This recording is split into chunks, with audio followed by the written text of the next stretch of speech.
po talaga yan.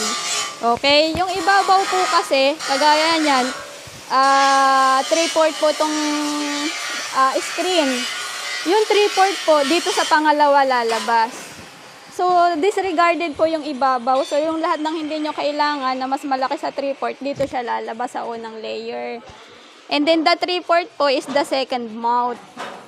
Ngayon, yung sasalain niya sa 3/8, dito naman siya lalabas sa pangatlo.